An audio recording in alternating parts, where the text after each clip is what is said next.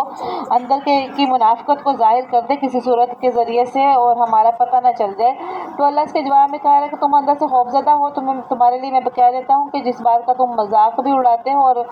جس بات سے تم خوف زدہ بھی ہو، تو اللہ اس بات کو، اس تمہارے ڈر کو کھول کے رکھے گا، یعنی ایسا ہوگا کہ کبھی نہ کبھی تمہاری نفاقت ظاہر ہو جائے گی۔ اور البتہ اگر پوچھیں وہ آپ سے تو کہیں گے کہ ہم تو اگر آپ ان سے سوال کریں، آپ ان سے پوچھیں تو وہ کہتے ہیں کہ بے شک ہم تو دل لگی کے لیے، کھیل تماشے کے لیے ایسی باتیں کرتے ہیں۔ وہ کیونکہ ٹھٹھا کیا کرتے تھے، مذاق اڑایا کرتے تھے، تو ان سے جب ان کی شکایت، یعنی کہ آپ سب کے پاس شکایت لگتی تھی، جیسے کہ تبوک میں جاتے تھے، بعض منافقین نے مذاق میں کہا کہ اس شخص کو یعنی محمد صلی اللہ علیہ وسلم کو دیکھو کہ شام کے محلات اور روم کے شہروں کو فتح کرنے کا خواب دیکھتا ہے۔ انہوں نے رومیوں کی جنگ کو عربوں کی جنگ جیسا سمجھ رکھا ہے، یعنی کہ وہ یہ باتیں کرتے تھے مسلمانوں کا اور آپ سے سب کا مذاق اڑاتے تھے، دوسرے مسلمانوں کے سامنے یہ باتیں کرتے تھے۔ تو ان میں سے کوئی یہ کہتا تھا کہ کل ہم سب رومیوں کے سامنے رسیوں میں بندھے کھڑے ہوں گے، دیکھنا یعنی ایسا ہوگا۔ اور کچھ صحابہ کرام جو ہیں وہ وہاں رومیوں کی فوجوں کے ساتھ باقاعدہ جنگ کر رہے ہوں گے، یعنی وہاں ان کے سامنے دیکھنا جنگ کر رہے ہوں گے، اور یہ بھی مذاق کے طور پہ وہ کہتے تھے کہ قرہ حضرات صحابہ کرام جھوٹے اور نامرد کیا رومیوں کے سامنے یعنی جنگ کریں گے؟ کیا انہوں نے یہ سمجھ رکھا کہ اتنا آسان ہے ان کے سامنے جنگ کرنا؟ اور اس قسم کے مقولے جو کہ مسلمانوں کو روم سے مروبیت کے لیے کہتے تھے تاکہ مسلمان ہیبت زدہ ہو جائیں اور شکست کھانے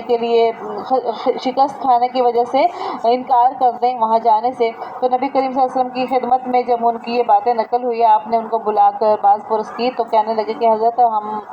سچ مچ میں تھوڑی ایسا کہہ رہے تھے، یا ہمارا سچ مچ میں ایسا اعتقاد تھوڑی تھا، تو ہم تو محض راستے میں خوش دلی کے طور پہ ایسی باتیں کر رہے تھے تاکہ سفر آسانی سے کٹ جائے۔ کہہ دیجئے کہ اللہ تعالیٰ، کیا اللہ سے اور اس کے حکموں سے اور اس کے رسول سے تم مذاق کرتے ہو؟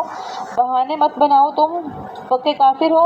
اور ایمان کے بعد کافر ہو، یعنی کہ ایمان جو لائے ہو بظاہر تو اس کے بعد تم کافر ہوئے، یعنی کہ تم ویسے تو تم مسلمان بنے پھرتے ہو لیکن تم پکے کافر ہی ہو اصل میں۔ اگر ہم معاف کر دیں گے تم میں سے بعضوں کو تو اللہ البتہ عذاب بھی دیں گے بعضوں کو، اس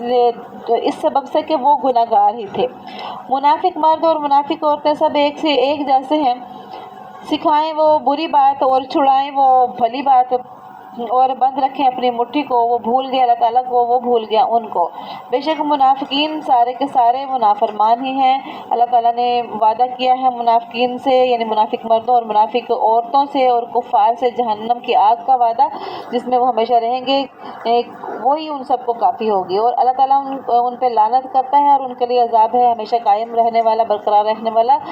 مانے ان لوگوں کے جو تم سے پہلے تھے، یعنی ان کے اوپر بھی عذاب آیا تھا، پہلے لوگوں کے اوپر قوم عاد قوم سمود کی طرح کے جو لوگ تھے وہ تم سے بھی زیادہ سخت تھے قوت میں اور تم سے زیادہ مال اور اولاد میں زیادہ تھے، پھر فائدہ اٹھا کے وہ اپنے حصے کا، یعنی جو دنیا میں تھوڑا بہت فائدہ اٹھایا انہوں نے بس اس سے اپنے حصے کا فائدہ اٹھا لیا، اور یہاں اب وہ ان کا نام و نشان بھی نہیں ملتا ہے۔ پھر فائدہ اٹھایا تم نے اپنے حصے کا، جیسا کہ انہوں نے فائدہ اٹھایا تھا تم سے پہلے اپنے حصے کا، اور تم بھی چلتے رہو اب انہیں کسی چالیں۔ وہی لوگ ہیں کہ ان کے اعمال دنیا اور آخرت میں غارت ہو کر، وہی لوگ ہیں وہ نقصان میں ہیں۔ کیا پہنچی نہیں ان کو خبر ان لوگوں کی جو ان سے پہلے تھے، قوم نوح کی خبریں اور قوم عاد اور قوم سمود کی خبروں میں سے، اور قوم ابراہیم کی خبریں اور اصحاب مدین کی خبریں، اور وہ جو بستیاں الٹ پلٹ کر دی گئی تھیں ان کی خبریں کیا ان کے پاس نہیں پہنچی ہیں؟ پہنچے تھے ان کے پاس بھی رسول صاف حکم لے کر۔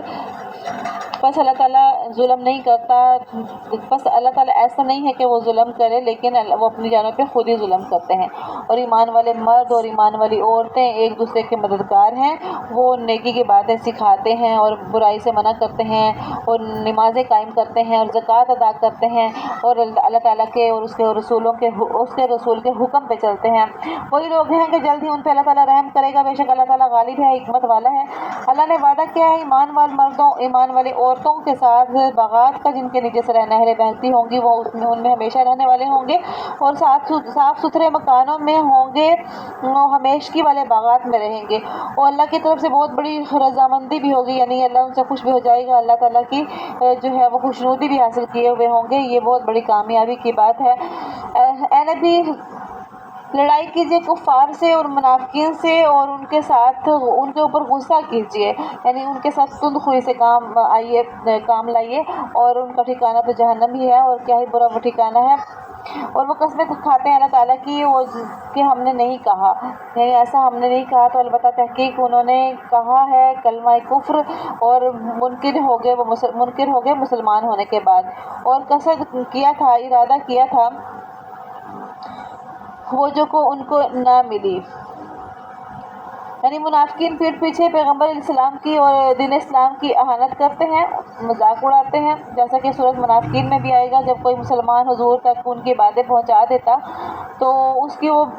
تکذیب کرتے، مسلمان کو جھٹلاتے اور قسمیں کھا کے آپ سے سب کو یقین دلاتے کہ ہم نے ایسی بات نہیں کی، فلاں بات ہم نے نہیں کی۔ حق تعالیٰ نے مسلمان راویوں کی تصدیق فرمائی کہ بے شک انہوں نے وہ باتیں زبان سے نکالی ہیں، اور اسلام کے بعد مذہب اسلام اور پیغمبر اسلام کی نسبت وہ کلمات کہیں جو صرف منکرین کی زبان سے ہی نکل سکتے ہیں، اور قصد کیا تھا انہوں نے، یعنی ارادہ کیا تھا انہوں نے اس چیز کا جو ان کو نہیں ملی تھی، یعنی غزوہ تبوک سے واپسی پر حضرت صلی اللہ علیہ وسلم لشکر سے علیحدہ ہو کر ایک پہاڑی راستہ کو تشریف لے جا رہے تھے۔ تقریباً 12 منافقین نے چہرے چھپا کر رات کی تاریکی میں چاہا کہ آپ صلی اللہ علیہ وسلم پر ہاتھ چلائیں اور معاذ اللہ پہاڑی سے نیچے گرا دیں۔ حضور صلی اللہ علیہ وسلم کے ساتھ حضرت حذیفہ اور عمار تھے۔ عمار کو انہوں نے گھیر لیا تھا، مگر حذیفہ رضی اللہ تعالیٰ عنہ نے مار کر ان کی اونٹنیوں کے منہ پھیر دیے تھے۔ چونکہ انہوں نے چہرے چھپائے ہوئے تھے، حذیفہ وغیرہ نے ان کو نہیں پہچانا تھا۔ اس کے بعد حضرت صلی اللہ علیہ وسلم نے حذیفہ اور عمار رضی اللہ تعالیٰ عنہما کو نام بنام ان کے پتے بتا دیے، مگر منع فرمایا کہ کسی پر ظاہر نہ کریں کہ وہ کون تھے، اور یہ سب کچھ اسی کا بدلہ ہے کہ دولت مند کر دیا تھا اللہ تعالیٰ نے ان کو، اور اس کے رسول نے اپنے فضل سے، بس اگر وہ توبہ کر لیں تو ان کے حق میں بہتر ہے، اور اگر وہ نہیں مانیں تو عذاب دے گا ان کو اللہ تعالیٰ، عذاب دینا دردناک دنیا میں بھی اور آخرت میں بھی، اور نہیں ہوگا ان کے لیے زمین میں کوئی بھی حمایتی اور نہ کوئی مددگار۔ اور ان میں سے بعض ایسے ہیں کہ عہد کیا تھا اللہ تعالیٰ سے اگر دیں وہ ہم کو اپنے فضل سے تو ہم ضرور خیرات کریں گے، اور ہم ہو رہیں گے نیکوکاروں میں سے۔ بس جب ان کو اللہ تعالیٰ نے اپنے فضل سے دیا تو انہوں نے بخل سے کام لیا اور پھر گئے اعراض کرنے والے بن کے، یعنی ٹلا دیا انہوں نے پھر۔ اچھا، یہ ایک شخص سالبہ بن حاتب تھا، یہ مدینہ کا، اس نے حضرت صلی اللہ علیہ وسلم سے عرض کیا تھا کہ میرے حق میں دولت مند ہو جانے کی دعا فرمائیے، تو اللہ تعالیٰ کے نبی نے ان کو منع فرمایا اور ان کو کہا کہ سالبہ تھوڑی سی چیز پر جس پر خدا کا شکر ادا کرے وہ زیادہ اچھی ہے، اس سے بہت اچھی ہے جس کے حق ادا نہ کرے جا سکیں، یعنی جو زیادہ ہو لیکن حقوق ادا نہ ہو سکے۔ اس نے پھر بھی وہی درخواست کی۔ آپ نے فرمایا کہ اے سالبہ، کیا تجھے پسند نہیں کہ میرے نقش قدم پر چلو؟ آپ کے انکار پر اس کا اصرار بڑھتا ہی رہا۔ اس نے وعدہ کیا کہ اگر خدا مجھ کو مال دے گا میں پوری طرح سے حقوق ادا کروں گا۔ آخر حضور صلی اللہ علیہ وسلم نے دعا فرمائی اس کے حق میں، تو اس کی بکریوں میں اس قدر برکت ہوئی کہ مدینہ سے باہر ایک گاؤں میں رہنے کی ضرورت پڑی، اور اتنا پھیلاوا ہوا کہ ان میں مشغول ہو کر رفتہ رفتہ وہ جمعہ جماعت بھی ترک کرنے لگا۔ کچھ دنوں کے بعد حضور صلی اللہ علیہ وسلم کی طرف سے زکوٰۃ وصول کرنے والے زکوٰۃ لینے کے لیے اس کے پاس پہنچے تو کہنے لگا کہ زکوٰۃ تو جزیہ کی بہن معلوم ہوتی ہے، یعنی یہ تو جرمانہ سا معلوم ہوتا ہے۔ تو ایک دفعہ ٹلا کر آخر زکوٰۃ دینے سے صاف انکار ہی کر دیا۔ حضور صلی اللہ علیہ وسلم نے 3 مرتبہ فرمایا کہ سالبہ یعنی کہ ہلاکت سالبہ پہ، اور یہ آیات نازل ہوئی جب یہ آیات یعنی کہ نازل ہوئی جب اس کے بعض رشتہ داروں نے اس کو خبر پہنچائی، تو یعنی یہ ایسے جو ہے آیات نازل ہوئی ہیں، تو اس کو پھر حاضر ہونا پڑا، یعنی بادل نخواستہ اس کو حاضر ہونا پڑا آپ صلی اللہ علیہ وسلم کی خدمت پہ۔ حضور صلی اللہ علیہ وسلم نے فرمایا کہ خدا نے تجھ کو کس چیز نے تجھ کو یعنی کہ منع فرمایا ہے؟ کیا خدا نے تجھے اس لیے دولت دی تھی کہ تم انکار کر دو؟ یہ سن کر اس نے بہت واویلا کیا، ہائے کی اس نے، کیونکہ حضور صلی اللہ علیہ وسلم کا زکوٰۃ قبول نہ کرنا بھی اس کے لیے ایک بہت بڑی آر کی بات تھی۔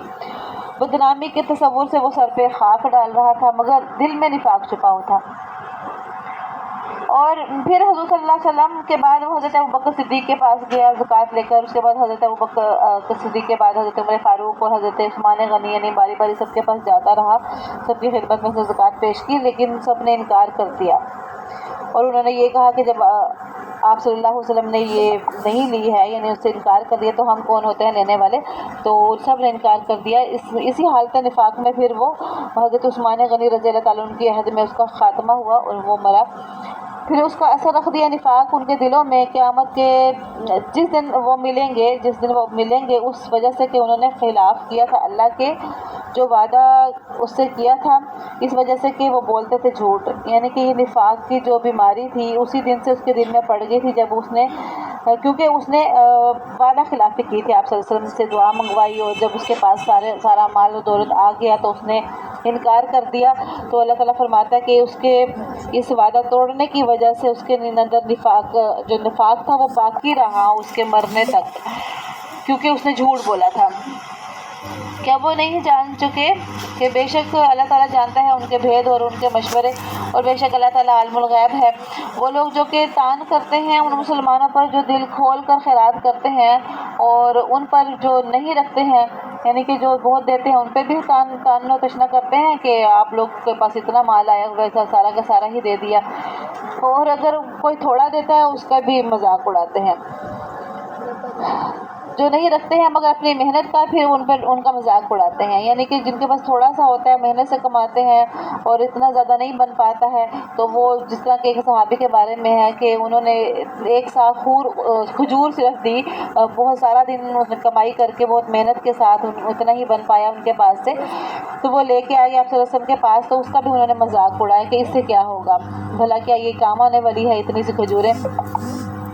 اللہ تعالیٰ نے ان سے وہ جس طرح کہ وہ ٹھٹھا کرتے ہیں، مذاق اڑاتے ہیں، تو اللہ تعالیٰ بھی ان کا اسی طرح سے مذاق اڑاتا ہے، اور ان کے لیے دردناک عذاب ہوگا۔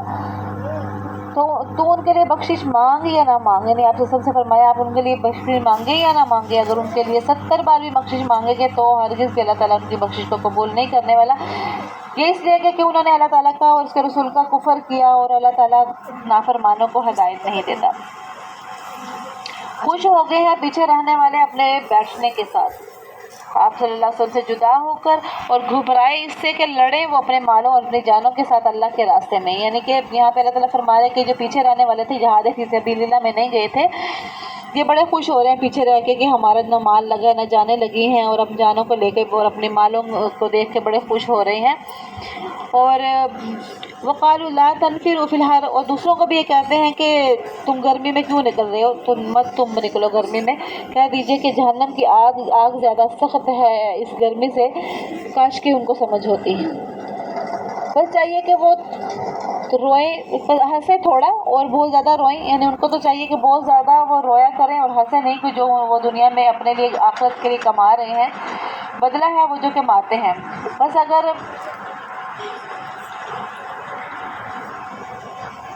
اگر پھر لے جائے تجھ کو اللہ تعالیٰ کسی فرقہ کی طرف ان میں سے، بس پھر وہ اجازت چاہتے ہیں آپ سے نکلنے کی،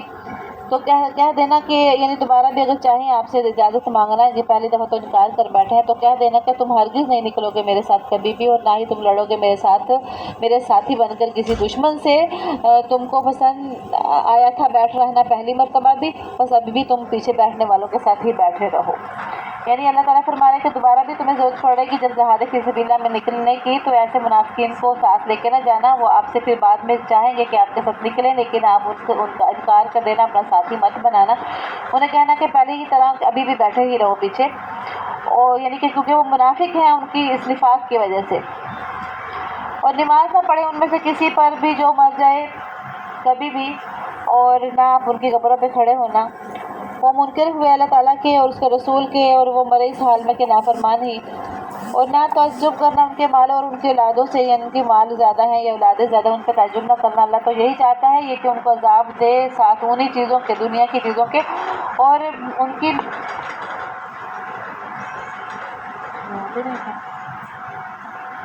سب سے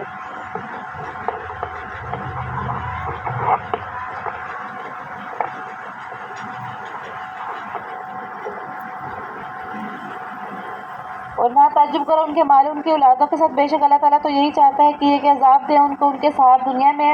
اور نکلے ان کی جانیں اس حال میں کہ وہ کافر ہی ہوں۔ اور جب نازل ہوتی ہے کوئی صورت کہ ایمان لے آؤ اللہ تعالیٰ پر اور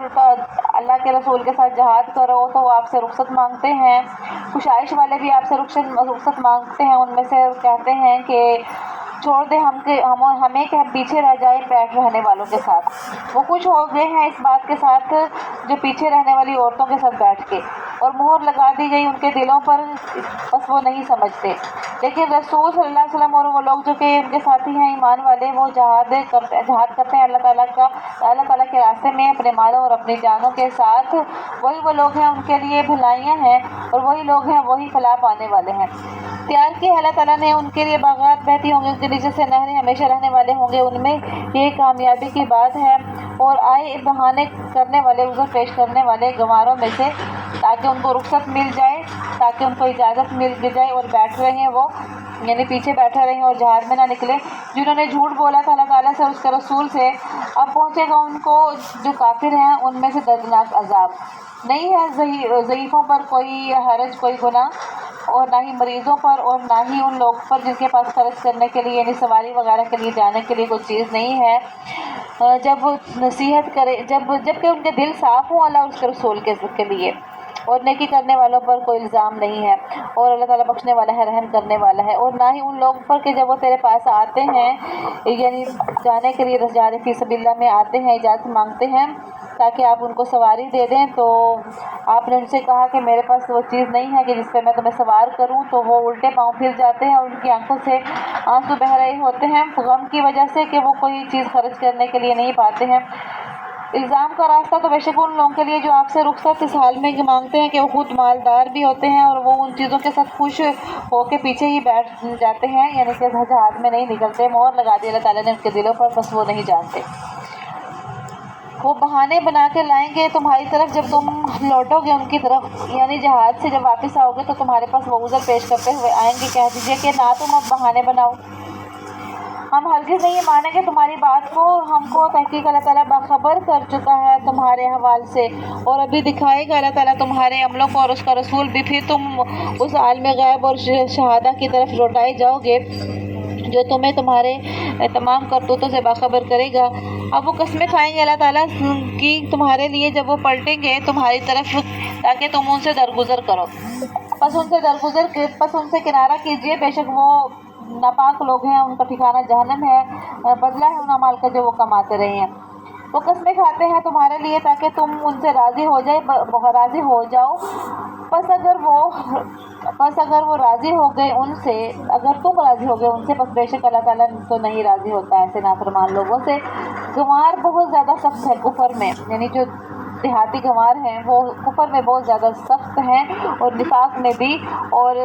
اس لائق ہے کہ وہ سیکھیں وہ قاعدہ جو نازل کیا اللہ تعالیٰ نے اپنے رسول پر، یعنی کہ جو مدینہ کے منافقین اور مومنین مخلصین کا پہلے جیسے احوال بیان ہوا ہے، اب کچھ دیہاتیوں کا حال بیان ہو رہا ہے. یعنی دیہاتی جو ہیں ان کا ذکر ہے کہ ان میں سے کچھ آدمی کئی طرح کے ہیں، کفار، منافقین، مخلص مسلمان. چونکہ دیہاتی لوگ قدرتی طور پر عموماً تندخو ہوتے ہیں، یعنی سخت قسم کی زبان ہوتی ہے، سخت مزاج بھی ہوتے ہیں. جیسا کہ حدیث میں ہے کہ من سکن البادیۃ جفا، اور مجالس اور علم و حکمت کی باتوں سے دور رہنے کی وجہ سے ان کے اندر شائستگی اور وہ علم عرفان کی باتیں نہیں ہوتی، وہ تہذیب ان کے اندر نہیں ہوتی، اور علم و عرفان کی باتیں ویسے ہی کم ہی قبول کرتے ہیں وہ. اس لیے ان کا کفر جو تھا وہ شہری منافقین سے زیادہ بتایا گیا کہ وہ زیادہ سخت تھے ان سے. ان کو ایسے مواقع دستیاب نہیں ہوتے کہ اہل علم اور اہل اصلاح کی صحبت میں رہ کر دیانت اور تہذیب کے قانون اور قاعدے معلوم کریں، جو کہ حضرت صلی اللہ علیہ وسلم کو اللہ تعالیٰ نے نازل فرمائے تھے آپ سے پر. علم اور معرفت ہی وہ چیز ہے جو انسان کے دل کو نرم کرتی ہے اور مہذب بناتی ہے. جو لوگ اس قدر جہالت میں غرق ہیں ضرور ان کے دل سخت ہی ہوں گے. اس لیے ان کی حالت یہاں پہ ظاہر فرمائی کہ دیہاتی جو ہیں وہ نفاق میں زیادہ سخت ہیں بنسبت شہری منافقین کے، اور اللہ تعالیٰ جاننے والا حکمت والا ہے. اور بعض گماروں میں سے ایسے ہیں کہ وہ اپنے خرچ کرنے کو شمار کرتے ہیں جیسا کہ توان شمار کرنا، اور انتظار کرتے ہیں تمہارے ساتھ، یعنی تمہارے بارے میں ان کا یہ انتظار ہوتا ہے کہ تمہارے اوپر زمانے کی کوئی گردش آئے، یعنی بری گردش آئے تمہارے اوپر، اور اللہ تعالیٰ سننے والا ہے، جاننے والا ہے.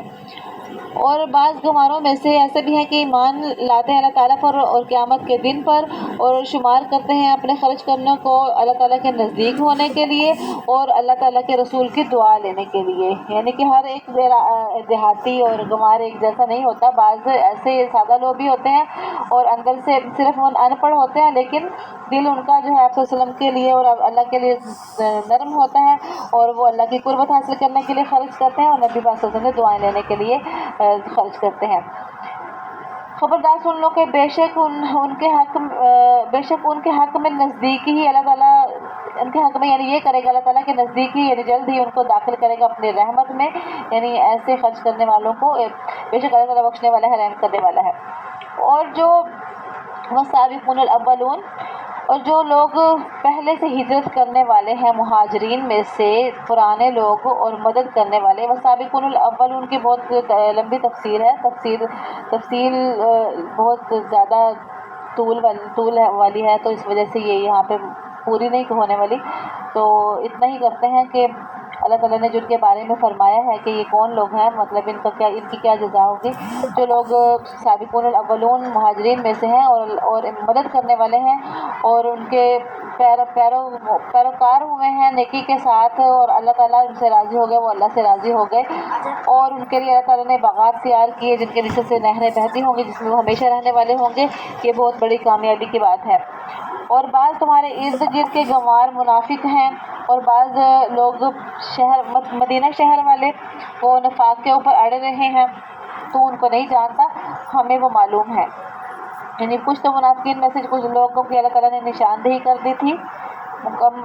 بعض کی مکمل طور پہ نشاندہی کر دی تھی، نام لے کے بھی بعض کی ہے، اور بعض کو صرف وہ کچھ احوال بتائے تھے کہ وہ اسی طرح کے ہیں. اور لیکن بعض اتنے چالاک قسم کے ہیں کہ اللہ تعالیٰ فرما رہا ہے کہ ان کی کسی بھی حال سے تمہیں معلوم نہیں ہو سکتا کہ وہ منافق ہیں. اندر سے وہ اس قدر منافق ہیں کہ اس منافقت پہ اڑے بھی رہتے ہیں، اور ہم ان کو جانتے ہیں، تم نہیں جانتے. اور ایسے منافقوں کے بارے میں فرمایا کہ ہم انہیں دوہرا عذاب دیں گے، پھر وہ بڑے عذاب کی طرف لوٹائے جائیں گے. یعنی دنیا آخرت میں ان کو دوہرا عذاب دیا جائے گا. اور بعض لوگ ہیں کہ اقرار کیا انہوں نے اپنے گناہوں کا، ملایا انہوں نے ایک نیک کام اور دوسرا برا، شاید یہ کہ اللہ تعالیٰ رجوع کرے اوپر ان کے. بے شک اللہ تعالیٰ بخشنے والا ہے، رحم کرنے والا ہے. پکڑیے ان سے ان کے مال صدقہ دینے کے لیے. یعنی کہ بعض جو ہیں انہوں نے کچھ جو نہیں گئے تھے جہاد میں، تو انہوں نے غلطی کی، کچھ نہ کچھ بہانہ بھی ملایا، کچھ عمل صالح بھی ہیں ان کے، لیکن اللہ تعالیٰ شاید کہ ان پر رجوع بھی کرے، ایسے لوگوں کو بخشے بھی. یعنی یہ منافقین میں سے نہیں ہیں، لیکن انہوں نے صرف ایک عذر وغیرہ تھا تھوڑا بہت، یا پھر یہ کہ بغیر عذر کے ہی اپنے جو ہے پیچھے رہ گئے اور نیک عمل بھی کرتے ہیں لیکن ان سے کچھ غلطیاں بھی ہوئی ہیں، تو ان سے ان کا صدقہ وغیرہ لے کے ان کو معاف کر دیجیے اور پاکیزہ کیجیے ان کو اور ان کو برکت کی دعا دیجیے، اور بے شک آپ کی دعا ان کے لیے سکون تسکین کا باعث ہوتی ہے، اور اللہ تعالیٰ سننے والا ہے، جاننے والا ہے۔ تو جیسا کہ ہمیں سب کو معلوم ہے، توبہ سے گناہ معاف ہو جاتے ہیں، یعنی ان پر مواخذہ باقی نہیں رہتا، ان پہ پکڑ نہیں ہوتی، لیکن ایک قسم کی روحانیت اور روحانی قدورت یعنی ظلمت جو ہے وہ گناہ وغیرہ کی، جو گناہ کرنے کے طبی ایک اثر ہوتا ہے، وہ ممکن ہے کہ باقی رہ جاتی ہو، جو بالخصوص صدقہ سے اور نیکیاں زیادہ سے زیادہ کرنے سے ظاہر ہوتی ہے۔ اس لحاظ سے کہہ سکتے ہیں کہ صدقہ گناہوں کے اثرات سے پاک کو صاف کر دیتا ہے اور مال کی برکت کو بھی بڑھاتا ہے۔ زکوٰۃ کے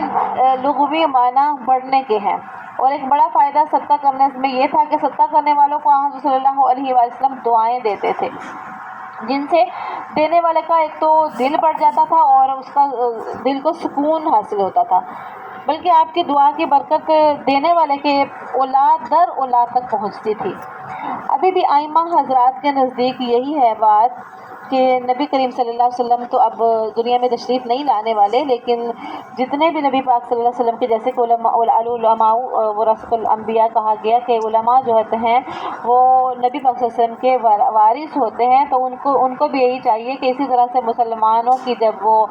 زکوٰۃ وغیرہ اکٹھی کرتے ہیں، جمع کرتے ہیں دین کے کاموں پہ لگانے کے لیے، تو آپ صلی اللہ علیہ وسلم کی سنت کو اپنایا کریں کہ جیسے آپ صلی اللہ علیہ وسلم کی سنت تھی، طریقہ کار تھا کہ لوگوں کو دعا دیا کرتے تھے جس سے ان کے دلوں کو سکون ملتا تھا اور وہ دعا ان کے حق میں قبول بھی ہوتی تھی۔ تو آج بھی ائمہ حضرات یہی کہتے ہیں کہ ان سے صدقات لیتے وقت، زکوٰۃ لیتے وقت ان کو دعا دینی چاہیے، کیونکہ آپ کی دعا ان کے دل کی ڈھارس بھی بتاتی ہے اور ان کے حق میں قبول بھی ہوتی ہے۔ کیا وہ جان نہیں چکے کہ اللہ تعالیٰ آپ کو قبول کرتا ہے، اللہ تعالیٰ قبول کرتا ہے اپنے بندوں کی توبہ اور وہ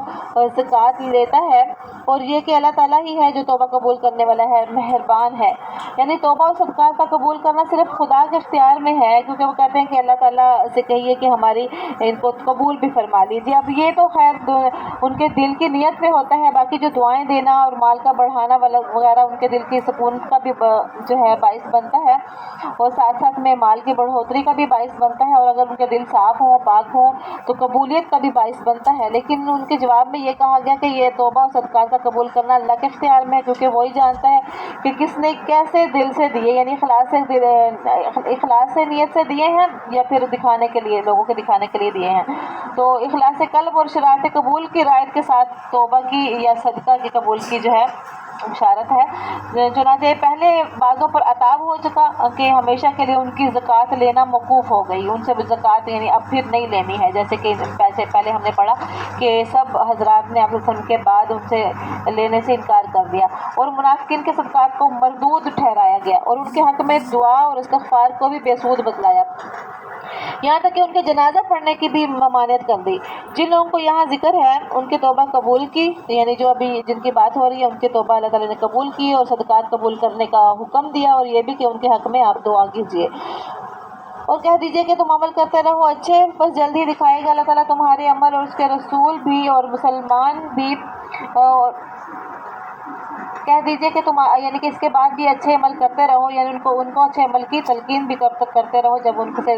صدقہ لینے کے بعد دعا دیتے ہو تو ان کو آئندہ کے لیے بھی نصیحتیں کرو، اور جلد ہی تم لٹا دیے جاؤ گے اس کے پاس جو تمام چھپی اور کھلی چیزوں کا جاننے والا ہے، وہ تمہیں تمہارے اعمال کے بارے میں بھی باخبر کرے گا۔ اور بعض وہ لوگ ہیں جو کہ ان کا کام ڈھیل میں ہی ہے، یا کہ عذاب دے ان کو اللہ تعالیٰ یا ان کی توبہ قبول کرے، یعنی یہاں پہ جو منافقین کی پہلے حالات کے بارے میں بتایا کہ ان کو اللہ تعالیٰ نے ان کی توبہ کو قبول ہی نہیں کرنا، دردناک عذاب کی طرف ان کو پہنچایا جائے گا، اور ان کے معذرت کو نہیں قبول کیا، نہ ہی ان کے صدقات کو قبول کیا گیا۔ دوسرے وہ لوگ تھے جو کہ پیچھے رہ گئے تھے اور تھوڑا بہانہ وغیرہ بھی لگایا، لیکن منافقین میں سے نہیں تھے، جو صحیح مسلمانوں میں سے تھے، البتہ سستی کی وجہ سے پیچھے رہ گئے تھے۔ تو اس کے بعد جو تیسرے نمبر کے یہ لوگ ہیں ان کے بارے میں فرمایا گیا کہ ان کا کام ڈھیل میں ہی ہے، نہ تو اللہ تعالیٰ نے ان کے بارے میں مکمل عذاب کی وعید سنائی ہے اور نہ ہی ان کی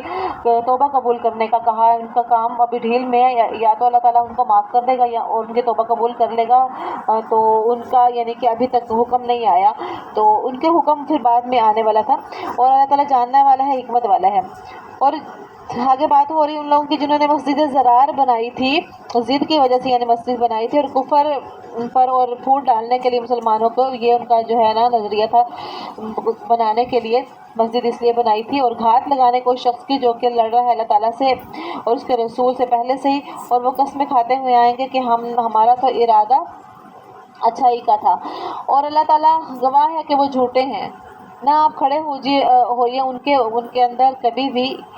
البتہ وہ مسجد جس کی بنیاد پرہیزگاری پر یعنی تقوی پر رکھی گئی ہے، وہ پہلے دن سے ہی زیادہ حقدار ہے اس بات کے کہ آپ ان کے درمیان کھڑے ہوں، یعنی جو مسجد ہے جو پہلے دن سے جس کی بنیاد تقوی پہ رکھی گئی ہے، صرف آپ اسی مسجد میں کھڑے ہوئیے، اس میں مرد جو ہیں وہ زیادہ پاکیزہ رہنے والے ہیں، صاف ستھرے ہیں، اور اللہ تعالیٰ پسند کرتا ہے پاکیزہ رہنے والوں کو۔ بھلا جس نے بنیاد رکھی ہو اپنی عمارت کی اللہ سے ڈر کے بنا پر اور اس کی رضامندی کے لیے، یا جس شخص نے بنیاد رکھی ہو، ایک شخص تو ایسا ہے جس نے بنیاد رکھی ہو تقویٰ پہ اور اللہ کی خوشنودی کے لیے، کیا وہ اس کے برابر ہو سکتا ہے جس نے عمارت کی بنیاد کھائی پہ رکھی ہو، آگ کی کھائی کے اوپر رکھی ہو جو کہ جہنم میں گرنے والی ہے؟ یعنی وہ دونوں برابر نہیں ہو سکتے۔ اللہ تعالیٰ ظالم قوم کو ہدایت نہیں دیتا۔ ہمیشہ رہے گا اس عمارت سے جو انہوں نے بنائی تھی، شبہ میں ڈالتا ان کے دلوں میں، مگر جب ٹکڑے ٹکڑے ہو جائیں گے ان کے دل، اور اللہ تعالیٰ جاننے والا ہے، حکمت والا ہے۔ بے شک اللہ تعالیٰ نے مومنین مسلمانوں سے ان کی جانوں اور مالوں کے بدلے میں جنت دے دی ہے۔ وہ اللہ کے راستے میں قتال کرتے ہیں پھر وہ مارتے ہیں اور مر جاتے ہیں۔ وعدہ ہو چکا ہے ان کے ذمے سچا، تورات میں بھی اور انجیل میں اور قرآن پاک میں، اور کون ہے قول کا پورا اللہ سے زیادہ۔ بس خوشیاں مناؤ اس معاملے پر جو تم نے اللہ تعالیٰ کے ساتھ سوداگری کی ہے، اور یہی ہے بہت بڑی کامیابی۔ وہ توبہ کرنے والے ہیں، بندگی کرنے والے ہیں، شکر کرنے والے ہیں، بے تعلق رہنے والے ہیں، رکوع کرنے والے ہیں، سجدہ کرنے والے ہیں، حکم کرنے والے ہیں نیک بات کا اور منع کرنے والے ہیں بری بات سے، اور حفاظت کرنے والے ہیں ان حدود کی جو باندھی اللہ تعالیٰ نے، اور خوشخبری دیجیے ایمان والوں کو۔ لائق نہیں ہے نبی کو اور مسلمانوں کو جو یعنی ایمان والے لوگ ہیں ان کو لائق نہیں ہے کہ وہ مشرکین کے لیے بخشش طلب کریں، یعنی نہ ہی آپ قسم اور نہ ہی تمام مسلمان مشرکین کے لیے بخشش کرنے سے ہم سب کو منع کر دیا گیا، اگرچہ وہ قرابت والے ہوں، یعنی قریبی رشتہ دار یعنی والدین ہی کیوں نہ ہوں، جبکہ کھل چکا ہے ان پر کہ وہ دوزخ کے ساتھی ہیں۔ یعنی یہ ساتھ ہی بتایا کہ جو ابراہیم علیہ السلام کا اپنے باپ آزر کے لیے بخشش مانگنا تھا، وہ تو اس وجہ سے تھا کہ انہوں نے وعدہ کر لیا تھا اس وقت، کیونکہ جب وہ ان کے پاس سے گئے تھے ان سے بیزار ہو کے، بتوں سے بیزار ہو کے، تو کہا تھا یا میرے ابا جان میں تو آپ کے پاس سے جاتا ہوں، پھر اللہ حافظ ہے، لیکن میں آپ کے لیے دعائے مغفرت ضرور کرتا رہوں گا۔ تو اسی وجہ سے انہوں نے دعا کی تھی۔ پھر اللہ تعالیٰ نے فرمایا تھا کہ تم اب مشرک باپ کے لیے دعا نہیں کر سکتے۔ بس جب ان کے لیے کھل گیا تھا، یعنی ابراہیم علیہ السلام کے لیے بات کھل گئی تھی، ان کو پتہ چل گیا تھا کہ بے شک وہ اللہ کے دشمن ہیں، تو وہ ان سے بیزار ہو گئے تھے۔ بے شک ابراہیم علیہ السلام بہت زیادہ نرم دل تھے اور بردبار تھے، اور اللہ ایسا نہیں ہے کہ ایسی قوم کو گمراہ کر دے کہ جب ان کو ہدایت دے، ان کو بتا چکے، یہاں تک کہ کھول نہ دے ان کے لیے وہ چیز جس سے وہ ان کو بچنا ہوتا ہے۔ یعنی جب تک اللہ تعالیٰ ان کے لیے تمام چیزیں کھول نہیں دیتا، بری اور اچھائی اور برائی ان کو بتا نہیں دیتا، تب تک کسی کو عذاب نہیں دیتا۔ بے شک اللہ تعالیٰ ہر چیز کو جاننے والا ہے۔ بے شک اللہ تعالیٰ کہ اسی کے لیے ہے بادشاہت آسمان و زمین کی، وہ زندہ کرتا ہے، وہ مارتا ہے، نہیں ہے تمہارے لیے اس کے علاوہ کوئی بھی دوست نہ کوئی مددگار۔ البتہ تحقیق توبہ کی مہربان ہوا، یعنی اللہ تعالیٰ نبی پاک صلی اللہ علیہ وسلم پر اور مہاجرین اور انصار پر جو ساتھ رہنے والے ہیں نبی کے مشکل گھڑی میں، بعد اس کے قریب تھا کہ دل پھر جائیں ان کے بعض ان میں سے ایسے ہیں پھر مہربان ہوا ان پر، بے شک اللہ تعالیٰ رحم کرنے والا ہے۔ اور 3 شخصوں پر وہ لوگ جو پیچھے رہ گئے تھے، یہاں تک کہ جب ان کے اوپر زمین اپنی کشادگی کے باوجود تنگ ہو گئی تھی اور وہ سمجھ گئے تھے کہیں بھی اللہ کے علاوہ جائے پناہ نہیں رہی ہے مگر اسی کی طرف ہی ہے، پھر اللہ تعالیٰ ان کے اوپر مہربان ہوا تاکہ وہ توبہ کریں۔ بے شک اللہ تعالیٰ ہی ہے کہ جو توبہ قبول کرنے والا ہے، رحم کرنے والا ہے۔ اچھا جی، ان میں سے حضرت کعب بن مالک رضی اللہ تعالیٰ عنہ نے اپنا واقعہ نہایت مؤثر انداز میں بیان فرمایا ہے۔ صحیح بخاری وغیرہ میں وہاں پہ ملاحظہ کریں تو تفصیل سے ہے یہ واقعہ، یہاں اس کے کچھ جز نقل کیے جاتے ہیں۔ کعب بن مالک فرماتے ہیں کہ تبوک کی جو لڑائی تھی، مہم تھی، چونکہ بہت سخت اور دشوار گزار تھی، حضور صلی اللہ علیہ وسلم نے صحابہ کو عام حکم دیا تھا تیاری کرنے کے لیے۔ لوگ استطاعت کے مطابق سفر کا سامان وغیرہ جمع کرنے میں مشغول ہو گئے تھے، مگر وہ فرماتے ہیں کہ میں بے فکر تھا کہ جب چاہوں گا فوراً تیار ہو کے ساتھ چلا جاؤں گا، کیونکہ اللہ تعالیٰ نے ان کو بہت زیادہ سامان وغیرہ میسر کیا ہوا تھا، اور اس وقت کے دور میں ان کے پاس سواریاں بھی 2 موجود تھی، یعنی سواریاں۔ وہ کہتے ہیں کہ میں اسی غفلت کی نشے میں رہا۔ ادھر نبی کریم صلی اللہ علیہ وسلم نے 30,000 مجاہدین اسلام کو کوچ کرنے کا حکم دے دیا۔ مجھے اب بھی یہ خیال تھا، وہ کہتے ہیں کہ مجھے اب بھی یہی خیال تھا کہ حضور صلی اللہ علیہ وسلم روانہ ہوں گے تو پھر میں بھی ہو جاؤں گا۔ تو حضور صلی اللہ علیہ وسلم روانہ ہو گئے تو کیا اگلی ہی منزل پر میں جا ملوں گا، یعنی اگر وہ روانہ ہو جائیں گے تو میں ان کی اگلی منزل پہ ان کے ساتھ جلد ہی روانہ ہو جاؤں گا۔ تو آج چلوں، کل چلوں، اسی امروز و فردا میں وہ وقت نکل گیا۔ حضور صلی اللہ علیہ وسلم نے تبوک پہنچ کر فرمایا، ما فعل کعب بن مالک، کہ کعب بن مالک کو کیا ہوا؟ بنی سلمہ کا ایک شخص بولا کہ یا رسول اللہ، اس کی عیش پسندی اور اس کے غرور نے نکلنے کی اجازت نہیں دی۔ معاذ بن جبل نے کہا کہ تو نے بری بات کہی، یعنی دوسرے نے منع کیا، اور کہنے لگے کہ خدا کی قسم ہم نے اس کے اندر بھلائی کے سوائے کچھ بھی نہیں دیکھا۔ حضور صلی اللہ علیہ وسلم یہ گفتگو سن کر خاموش رہے۔ کعب بن مالک اپنا واقعہ بیان کو فرماتے ہوئے کہتے ہیں کہ آپ کی تشریف آوری کے بعد بہت زیادہ وحشت سی معلوم ہوتی تھی کہ سارے مدینہ میں پکے منافق یا معذور مسلمانوں کے سوا مجھے کوئی مرد نظر نہیں آتا تھا۔ بہرحال اب دل میں طرح طرح کے جھوٹے منصوبے گانٹنے شروع کر دیے کہ آپ صلی اللہ علیہ وسلم آ چکے ہیں، اور آپ صلی اللہ علیہ وسلم کے جانے کے بعد کیونکہ وہاں پہ صرف معذور ہی نظر آتے تھے، ان کو بھی شرمندگی بھی ہوتی تھی دل میں کہ میں یہاں پہ ٹھیک ٹھاک ہوں اور پھر رہا ہوں، اور اب آپ صلی اللہ علیہ وسلم جب آئیں گے تو میں طرح طرح کے بہانے وہ سوچنے لگے کہ کیا کہوں گا آپ سے، اور آپ کی واپسی پر عذر بیان کر کے کیسے جان بچاؤں گا۔ مگر جس وقت معلوم ہوا کہ حضور صلی اللہ علیہ وسلم خیر و عافیت سے واپس تشریف لے آئے ہیں تو فرماتے ہیں کہ دل سے سارے جھوٹ اور فریب محو ہو گئے، اور طے کر لیا کہ سچ کے سوا کوئی چیز بھی اس بارگاہ میں نجات دلانے والی نہیں ہے۔ حضور صلی اللہ علیہ وسلم مسجد میں رونق افروز تھے، صحابہ کا مجمع لگا ہوا تھا، منافقین جھوٹے ہیلے بہانے بنا کر ظاہری گریب سے چھوٹ رہے تھے کہ میں حضور صلی اللہ علیہ وسلم کے سامنے آیا، میرے سلام کرنے پر آپ نے غضب آمیز تبسم فرمایا، یعنی غصے سے آپ نے مسکراہٹ دی اور غیر حاضری کی وجہ دریافت کی۔ میں نے عرض کیا یا رسول اللہ صلی اللہ علیہ وسلم، اگر اس وقت میں دنیا والوں میں سے کسی دوسرے کے سامنے ہوتا تو آپ دیکھتے کہ کس طرح زبان زوری اور چرب لسانی سے جھوٹے ہیلے حوالے کر کے اپنے آپ کو صاف بچا لیتا، مگر یہاں تو معاملہ ایک ایسی ذات مقدس سے ہے جسے جھوٹ بول کر اگر میں راضی بھی کر لوں تو تھوڑی دیر کے بعد خدا اس کو سچی بات پر مطلع کر کے مجھ سے ناراض کر دے گا، برخلاف اس کے سچ بولنے میں گو تھوڑی سی دیر کے لیے آپ کی خفگی برداشت کرنی پڑے گی، لیکن امید کرتا ہوں کہ خدا کی طرف سے اس کا انجام بہتر ہوگا، اور آخر کار سچ بولنا ہی مجھے خدا اور رسول کے غصے سے نجات دلا سکتا ہے۔ یا رسول اللہ، واقعہ یہ ہے کہ میرے پاس غیر حاضری کا کوئی عذر نہیں ہے۔ جس وقت حضور صلی اللہ علیہ وسلم کی ہمرکابی کے شرف سے محروم ہوا، اس وقت سے زیادہ فراخی اور اس وقت سے زیادہ مقدرت کبھی مجھے حاصل نہیں ہوئی تھی، اتنی آسانیاں کبھی مجھے نہیں ملی تھی۔ میں مجرم ہوں، آپ کو اختیار ہے جو فیصلہ چاہیں میرے حق میں دیں۔ آپ نے فرمایا کہ یہ شخص ہے جس نے سچی بات کہی، اچھا جاؤ اور خدائی فیصلے کا انتظار کرو۔ میں اٹھا اور تحقیق سے معلوم ہوا کہ ہلال بن امیہ اور مرارہ بن ربی، یہ 2 شخص بھی میرے جیسے ہی ہیں۔ ہم تینوں کے متعلق آپ نے حکم دے دیا کہ ہم سے کوئی بات نہ کرے، سب علیحدہ رہیں۔ چنانچہ کوئی مسلمان ہم سے بات نہیں کرتا تھا، نہ سلام کا جواب دیتا تھا۔ وہ دونوں تو خانہ نشینی ہو کر رہ گئے،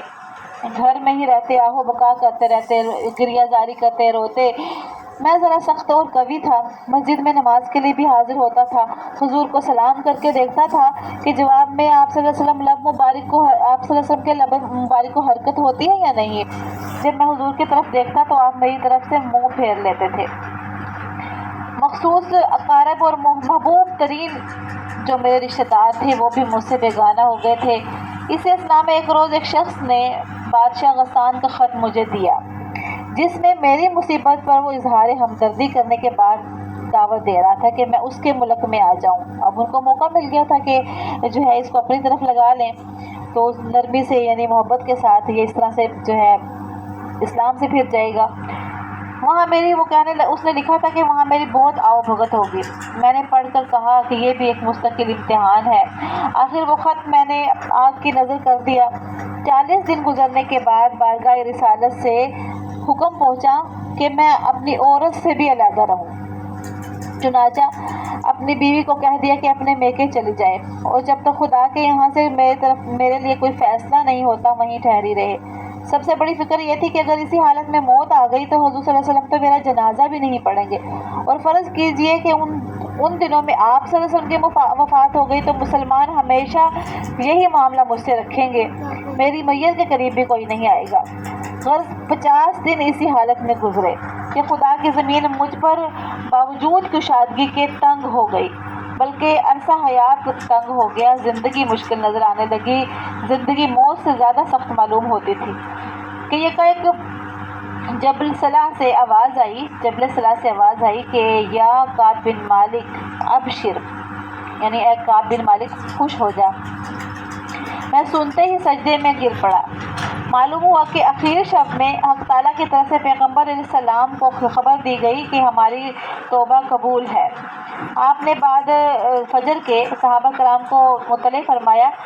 ایک سوار میری طرف دوڑا کہ بشارت سنائے، مگر دوسرے شخص نے پہاڑ پر سے زور سے للکارا۔ اس کی آواز سوار سے پہلے مجھ تک پہنچ گئی اور میں نے اپنے بدن کے کپڑے اتار کر آواز لگانے والے کو دیے،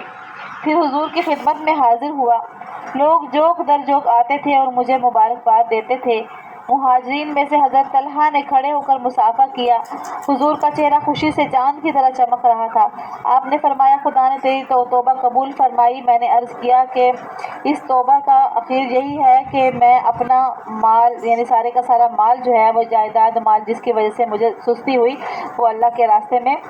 صدقہ کرتا ہوں۔ آپ نے فرمایا کہ سب نہیں، کچھ اپنے لیے بھی روکنا چاہیے۔ چنانچہ میں نے خیبر کا حصہ الگ کر کے اپنا باقی سارا مال صدقہ کر دیا۔ چونکہ محض سچ بولنے سے مجھے نجات ملی تھی، اس لیے عہد کیا کہ خواہ کچھ بھی ہو آئندہ کبھی جھوٹ نہیں بولوں گا۔ اس عہد کرنے کے بعد مجھے بہت بڑے بڑے سخت امتحان پیش آئے، مگر الحمدللہ میں سچ کہنے سے کبھی نہیں ہٹا اور نہ انشاءاللہ تا زندگی ہٹوں گا۔ یہ واقعہ ہے جس کی طرف ان آیات میں اشارہ کیا گیا ہے۔ گویا ان تینوں پر خدا تعالیٰ کی پہلے مہربانی تو یہ تھی کہ ایمان و اخلاص بخشا، نفاق سے بچایا۔ اب نئی مہربانی یہ ہوئی کہ توبہ نصوح کی توفیق دے کر پھر اپنی طرف کھینچ لیا اور کوتاہیوں کو معاف فرمایا۔ اے ایمان والو، تم ڈرتے رہو اللہ تعالیٰ سے اور رہو تم ساتھ سچوں کے۔ نہیں چاہیے مدینہ والوں کو اور ان کے ارد گرد والوں کو گواروں میں سے کہ وہ پیچھے رہ جائیں رسول اللہ صلی اللہ علیہ وسلم سے، اور نہ یہ کہ اپنی جانوں کو رسول اللہ صلی اللہ علیہ وسلم سے زیادہ چاہیں۔ یہ اس لیے کہ جہاد کرنے والے کو کوئی بھی مصیبت نہیں ایسی پہنچتی، اور نہ ہی ان کو کوئی محنت یا تھکن یا بھوک ایسی پہنچتی ہے اللہ کے راستے میں، اور نہ ہی وہ قدم ہی کوئی ایسا رکھتے ہیں جو کہ کفار کو غصہ دلانے والا ہوتا ہے، اور نہ ہی وہ دشمن سے کوئی چیز چھینتے ہیں ایسی مگر وہ لکھ دی جاتی ہے ان کے لیے عمل صالح میں، یعنی یہ تمام کے تمام کام ان کے لیے نیک عمل میں لکھے جاتے ہیں۔ بے شک اللہ تعالیٰ نیکی کرنے والوں کے اجر کو ضائع نہیں کرتا۔ اور نہ ہی وہ کوئی خرچ کرتے ہیں، کوئی چھوٹا خرچ کرنا یا بڑا خرچ کرنا، اور نہ ہی وہ کوئی آبادی عبور کرتے ہیں مگر وہ ان کے لیے لکھ دی جاتی ہے۔